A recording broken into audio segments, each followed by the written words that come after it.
Swiss challenge is essentially any bid which comes unsolicited from a private player. So it may not be in the government shelf of projects. So if a company says that this is a particular project, a particular road project, or a particular expressway, or an airport line, or a railway modernization, and if it thinks that makes sense business terms, so it goes and tells the government, this is a project I want to execute. So the government says, okay, this is an unsolicited bid, now how to treat it? That's the next stage.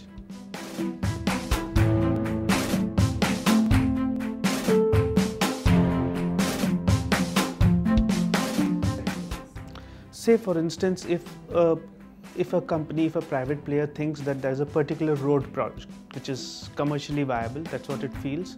So the company says that, presents a proposal with all, it's like a proper two-way contract between the government and this particular company, where it says that this is the timeline for the project, this requires this kind of investment, and it also states what all concessions it requires from the government. It talks about the viability of such a project in terms of not just economic viability, but also in terms of what it adds value to the society at large.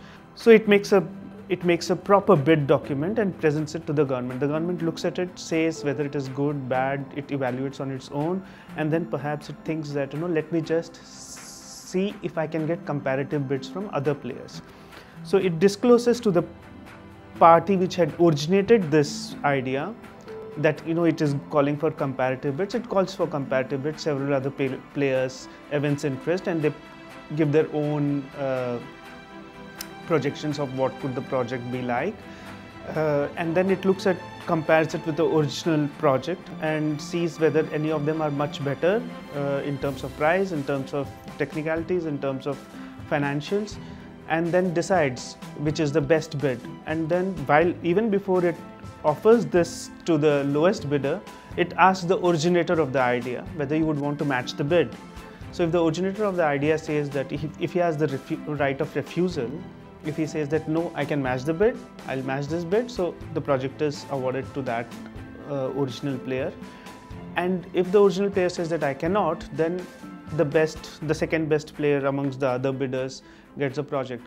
But there are lots of variants to this Swiss, like the original player at times can get bonus points, and still it can be a competitive bid where he gets 20% more points and others do not get that 20%, and then the bids are evaluated because that premium is given to him for the idea that he brings to the table. One is it just cuts time. The government enters into a negotiation with a private player. It thinks that this project is worthy of execution, and you don't have to necessarily go through a long channel which is otherwise available in a competitive bidding manner. So here the private player and the government sit across the table, discuss the timeline for the project, discuss the price. The price is the last bit of a negotiation. So discuss the project, arrive at mutually agreeable terms, and then the project is awarded to the private player. So this is essentially a great way to execute a project if you have the capacity to undertake or evaluate such projects, because there are huge risks involved in any public-private partnership projects. The flip side is phenomenal. The flip side is also about transparency and about charges of corruption which a rival private sector player can allege. Because most of these projects, since these are direct negotiations between the government and the private player, we really don't understand what are the terms which are being discussed. And particularly in India, where all projects are signed off by a bureaucrat, right? So bureaucrat is also not really so adept with the risks of a private infrastructure project, be it physical or social. So one is, of course, transparency. The other is competition, because when you are directly dealing with one player, we really don't know what others have to offer. Do they offer a better price? Do they offer a better term? Are they able to complete the project in a shorter duration?